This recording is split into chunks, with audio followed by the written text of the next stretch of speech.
Yo, what's up YouTube? Flying Speaks back, another video.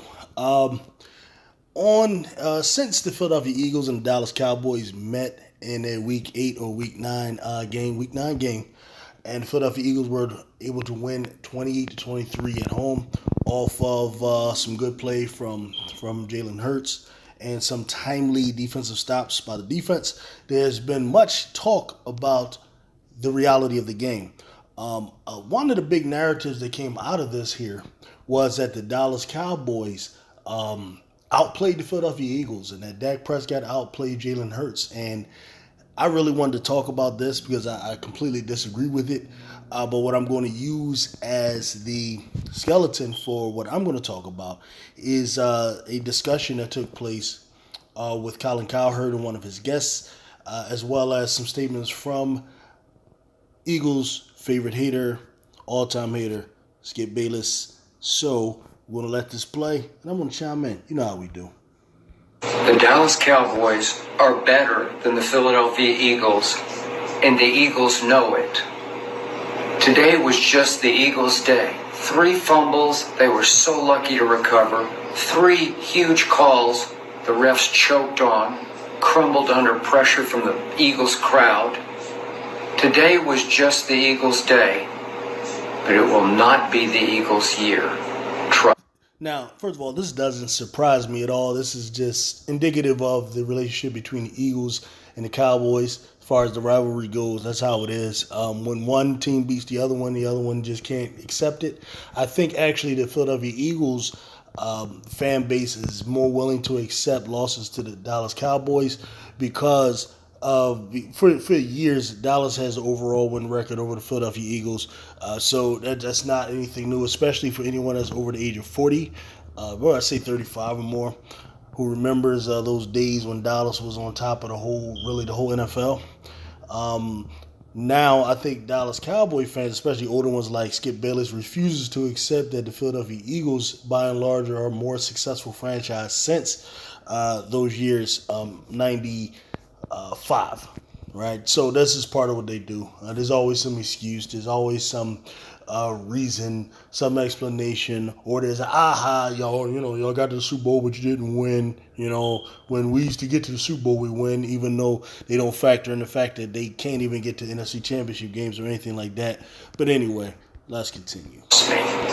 Night, Monday morning podcast with John Middlecoff, former NFL scout, 3 and Out podcast on the volume. Let's start with the Cowboys and Philadelphia. I thought Dallas, by and large, outplayed them.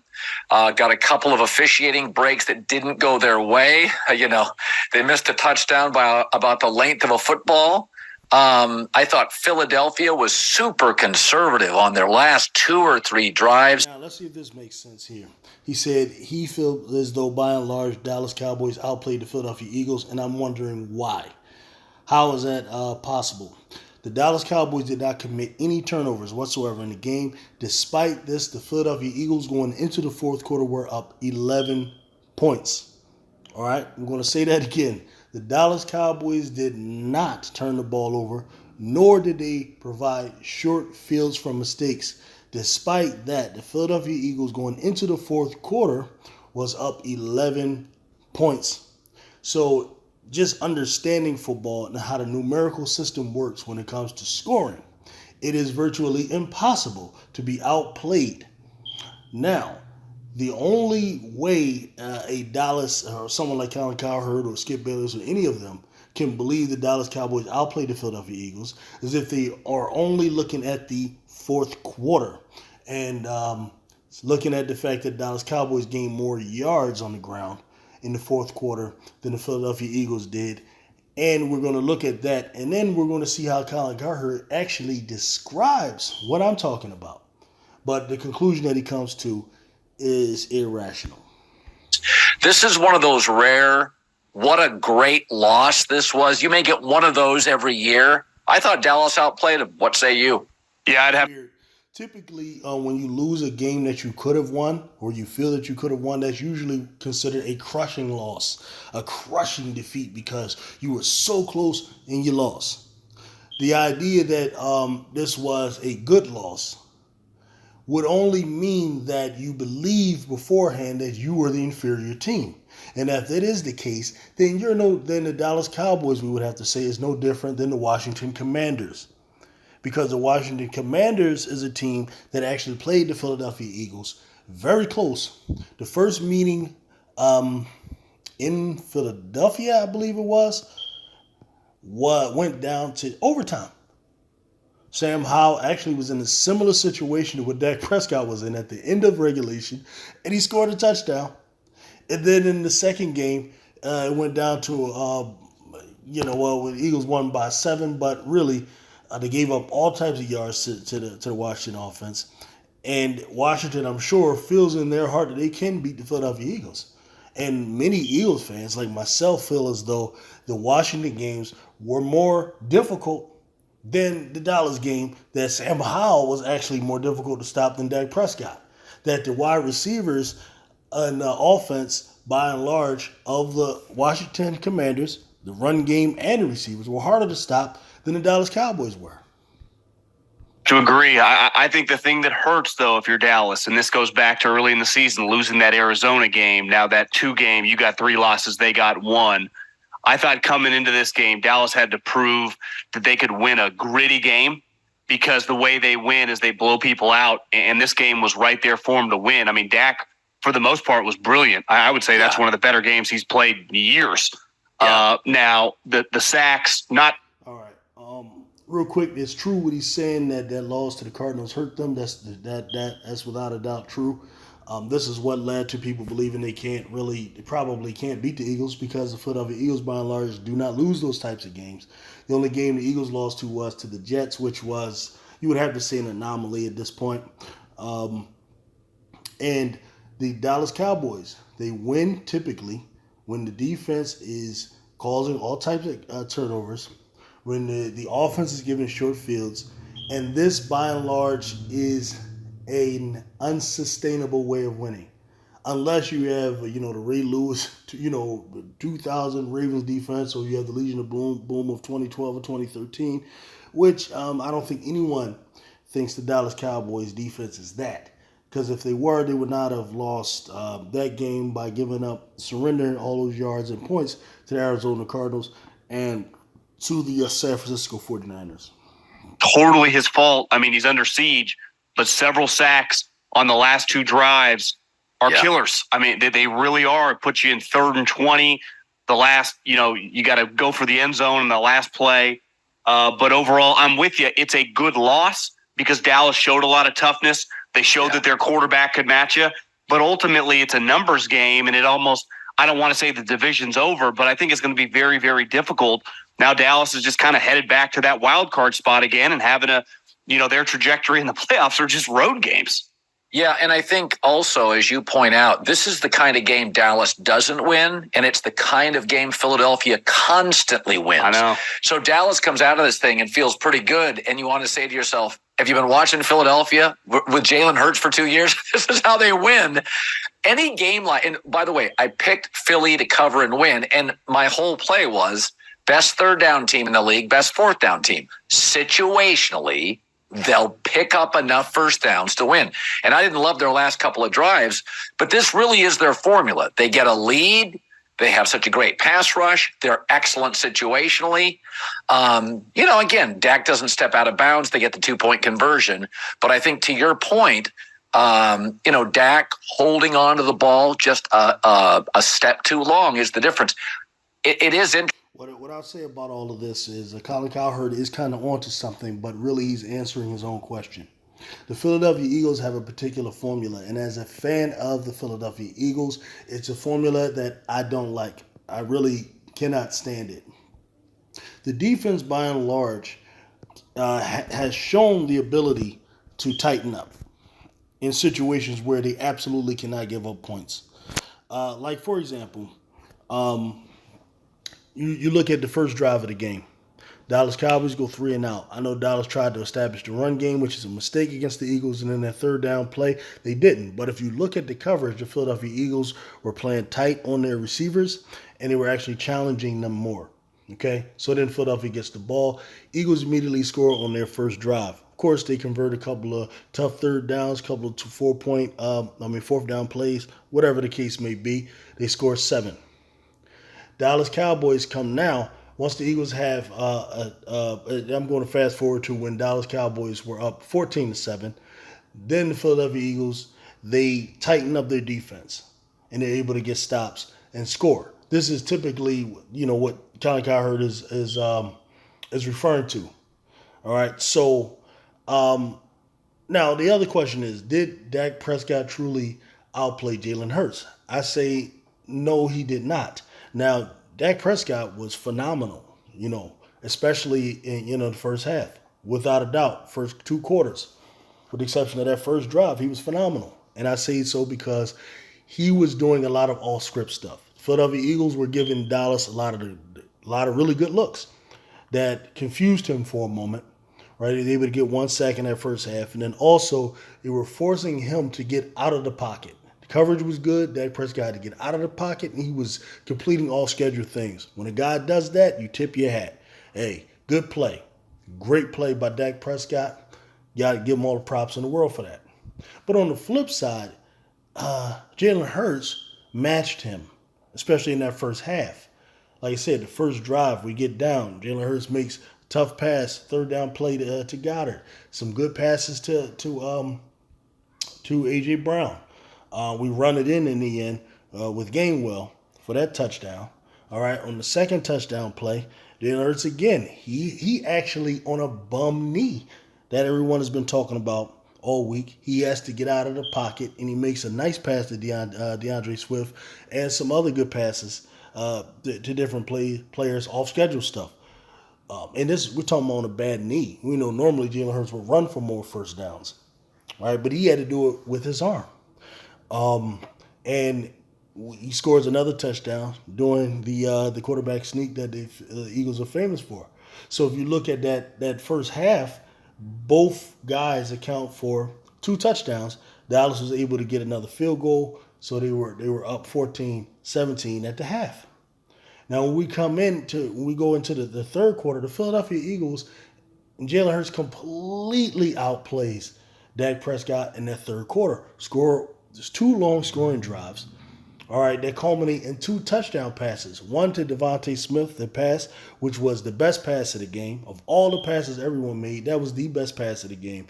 And then also a touchdown to A.J. Brown. So Hurts throws 2 touchdown passes in the third quarter, which put the Eagles up 11, which really pretty much sealed the game. Eagles didn't even have to score anymore. Now it was just a matter of keeping Dallas from scoring over 11 points, which is a strategy I don't like. I think it was a bad strategy for the Eagles. I want the Eagles to, I swear I wish the Eagles would stop doing that. It's the only thing I don't like about the team. Colin Cowherd mentions here, they got really conservative, and this is what happened. So the fourth quarter was the Eagles moved into this strategy of playing very soft coverage on defense, which allows Dak Prescott to gain 169 yards passing. 169 yards passing because the Eagles are playing soft coverage trying to protect the lead. And then on offense, running the ball. There was this one play, though, where Jalen Hurts, he did the worst play he did is it was on a 3rd and 3 where he could have converted and we could have kept the ball, but he tried to throw a bomb, to A.J. Brown, which was the stupidest play I've ever seen Hurts do. I mean, probably in weeks. Maybe, besides some of the interceptions he threw earlier in the year, it was the worst play I've seen him, worst decision I've seen him make, because he had A.J. Brown one-on-one, so he tries to take a shot. You don't do that on 3rd and 3, especially when you're trying to run down clock. All right. But besides that, he matched him. And then to not consider the fourth quarter that the Eagles had is ridiculous to me. The Philadelphia Eagles, by and large, crippled the offense. Right? They weren't even trying to get more yards. They're afraid of losing the lead, which is a horrible strategy. And I say that all the time on the channel. I hope it changes because I have a feeling that eventually it's going to bite us in the behind, in particular in the playoffs. Interesting. This these playoffs, first of all, if you have to go back to Philly, they're great at home. Yeah. Detroit, great at home. Seattle, if you have to face them, great at home. Not every team, right? Not every team is really, I mean, the Rams, home and away doesn't really matter. Cincinnati's the same team, home or away. But when I watch the NFC, these are teams at home. Goff is a much better home quarterback than road. Philadelphia is special. So I thought this game was crucial. I don't want to overstate it, but it felt big. I think, you talked about them getting conservative at the end. I mean, I think he's a little compromised, the quarterback, Jalen Hurts. Yeah. So you can't run him around, really. He's not really a great, slant, quick passing game guy. He. Oh, my God. These guys, man. I don't know what's wrong with these guys. With this stuff, that Jalen Hurts is not a good quick slant guy. The number one slant connection in the entire NFL, if you do your damn homework, is Jalen Hurts to A.J. Brown. That's the number one slant connection in the league. A.J. Brown right now is on the verge of who has broken records, 125 yards a game. What are you talking about? That's the best connection in the league right now, next to Tua and Tyreek, is Jalen Hurts to A.J. Brown. This is why I can't watch a lot of stuff. These guys piss me off with this bullshit. They really do. I don't know what it is. I don't know if it's because Jalen Hurts is just carrying with him the stigma from college that these guys have. There is new information now. Jalen Hurts was number one in the league from the pocket in terms of his QBR last season. Why do you still have people saying this stuff, man? And they're just not held accountable. This stuff pisses me off, I swear. Excels on those go routes, but on 3rd and 5 to ice the game, those aren't ideal routes to run. I mean, even Greg Olsen at the end of the game was like, I don't love that, on 3rd and long. You want to run that on 1st and 2nd or down, but that's kind of their style. Now, ultimately, what separates... Oh, crap. If you watched the Eagles last year, oftentimes the Eagles will finish games, and they even did earlier in different parts of this year. The slant to A.J. Brown is the most dominant connection in the league right now. Why? Who is this clown? Them is that pass rush. They have so many guys. Think how many guys impacted Dak Prescott those final 2 drives. It's not just Hassan Reddick. It's Brandon Graham. But Jalen Carter. I mean, they just got guy after guy after guy. Their secondaries flying around. Now, the hard part, if you're Dallas, I mean, your 2-star offensive weapons. I thought Pollard was flying around. CeeDee Lamb was dominant. The tight end was playing really good. It's tough. I mean, I like you said, it's not a bad loss by any means, just in a vacuum, that individual game. But in the grand scheme of things, when you had a chance to win, and really, let's face it, the game was kind of won. They're leading at halftime. The Eagles come out, score back-to-back touchdowns, and take complete control again. And then the Cowboys are on their heels and playing catch-up the rest of the game.